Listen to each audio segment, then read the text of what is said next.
एक चुड़ैल की कहानी जो अपनी मौत का बदला लेना चाहती थी।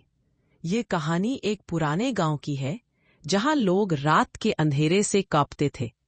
कहते हैं यहाँ एक औरत की आत्मा भटकती है।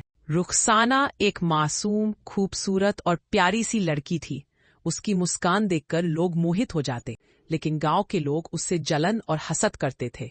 हर वक्त उनके दिल में उसके लिए नफरत और शक बचता था। एक दिन उन लोगों ने उसे खत्म करने का फैसला किया। उस पर जादू टोना और बुराई का इल्जाम लगा दिया, जो उसने कभी किया ही नहीं था। और फिर सबके सामने जालिम गांव वालों ने उस मासूम रुखसाना को जिंदा जला डाला। उसके बाद हर रात को खेतों में लाश मिलती। रुखसाना की आत्मा चुड़ैल बनकर उठ चुकी थी। वह अब गांव वालों को एक एक करके ढूंढ रही थी और सबको मार रही थी।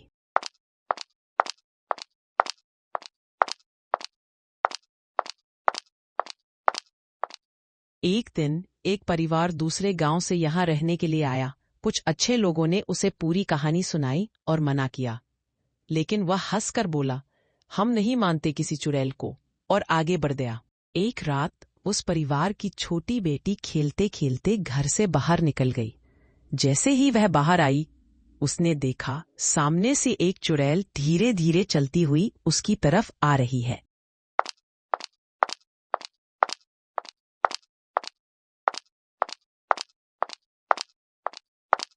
चीख सुनकर करीम दौड़ता हुआ बाहर आया और उसने देखा कि सामने से एक चुड़ैल आ रही थी। लाल साड़ी में लिपटी हुई, लंबी जुल्फे, लाल आंखें और चेहरा इतना खौफनाक कि देखते ही खून जम जाए। करीम का दिल कांप उठा, लेकिन उसने हिम्मत की, अपनी बेटी को संभाला और उसे बाहों में उठाकर तुरंत कमरे की तरफ भाग गया। करीम ने बेटी को बिस्तर पर लेटाया। बेटी की मां आंसू बहा रही थी और करीम खुद भी आंसू रोक न सका। घर के अंदर सिर्फ रोने और डर का माहौल था। करीम पूरी रात सोचता रहा, अब हमारा क्या होगा। सुबह का मंजर और भी खौफनाक था। पूरे गांव में लाशें ही लाशें पड़ी थीं। हर तरफ सिर्फ मौत का साया था। करीम को याद आया कि उसने एक साधु बाबा के बारे में सुना था, जो जंगल के अंदर रहते थे। वह तुरंत वहां निकला और उन्हें अपनी सारी कहानी सुनाई। साधु बाबा गमगीन हो गए और बोले, बेटा, रात को हम तुम्हारे गांव चलेंगे।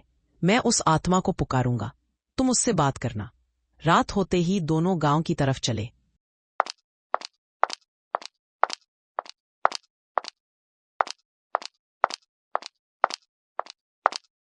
जंगल के किनारे बाबा ने मंत्र जाप शुरू किया और कुछ ही देर में वह चुड़ैल सामने आ गई। करीम का दिल कांप रहा था, लेकिन उसने हिम्मत की और बोला, तुम निर्दोष लोगों को क्यों मार रही हो? ये सब तो बेकसूर है। ये तो एक बाप है, माँ है, बच्चे हैं।